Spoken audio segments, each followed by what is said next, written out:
ইনাকে তো তোমরা সবাই চেনো, বাবা অনিরুদ্ধ চারিয়েজি। এই বাবাকে যখন একটা ছেলে কোশ্চেন করে যে হিন্দু মুসলমানের মধ্যে পার্থক্য কি, এবার এই কোশ্চেনের উত্তরটা স্বয়ং বাবার কাছ থেকে শোনো। हिंदू और मुसलमान में क्या अंतर है? जिनके अंदर दया है वो हिंदू हैं और जिनके अंदर दया नहीं है वो मुसलमान हैं। तो हिंदू और मुसलमान में बस यही अंतर है कि हिंदुओं के अंदर दया है, करुणा है, प्रेम है। उन लोगों के अंदर दया की कमी है, दया नहीं है। नहीं समझ में आया?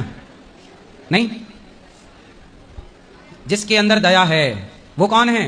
हिंदू। और जिसके अंदर दया नहीं है मुसलमान। हाँ। বাবার কথা অনুযায়ী মুসলমানদের মধ্যে কোনো মায়া দয়া নেই, আর এই কথাটা যে 100% সত্যি সেটা আমি এই ভিডিওর মাধ্যমে প্রমাণ করে দেখাবো। প্রথমেই আসছি এনার কাছে। নাম তো তোমরা সবাই জানো, হুসেন মানসুরি। ইনস্টাতে প্রায় 21 মিলিয়ন ফলোয়ার্স আছে। আরে ফলোয়ার্স থাকলে কি হবে, দয়া মায়া আছে নাকি? কোনোদিনও দেখেছো কোনো মানুষের সাহায্য করতে? করবে কিভাবে? এ তো মুসলমান। আচ্ছা একে ছাড়ো, এবার আসছি খান স্যারের কাছে। আরে নামেই মুসলমান, এরও প্রচুর ফলোয়ার্স। দেখেছো কোনো মানুষের জন্য একে ভালো কিছু করতে? আরে করবে কিভাবে, দয়া মায়া আছে নাকি? এ তো মুসলমান।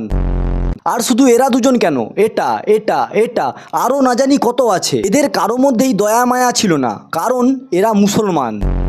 এবার আমাদের অনিরুদ্ধ মহারাজজি, যার মধ্যে প্রচণ্ড মায়া দয়া, যিনি কয়েকটা গরুকে ঘাস খাইয়ে তার একটি ভিডিও করে তার 6টি প্রোফাইলে আপলোড করে, যেখানে ডক্টর এপিজে আব্দুল কালামের মতো মুসলমান বলে গেছেন, we should forget the different of caste and religion and think about the progress of our country. মানে জাত ধর্ম ভেদাভেদ ভুলে সবার আগে আমাদের দেশের কথা ভাবতে হবে। তার জায়গায় আমরা কি করছি, একটা মুসলমান যতক্ষণ না জয় শ্রীরাম বলছে ততক্ষণ তাকে আমরা খাওয়ার দিচ্ছি না।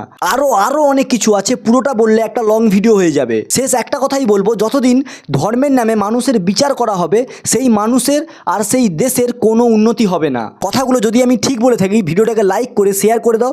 আর হ্যাঁ, এই ধরনের কন্টেন্ট দেখার জন্য আমাকে ফলো বা সাবস্ক্রাইব করে যাও।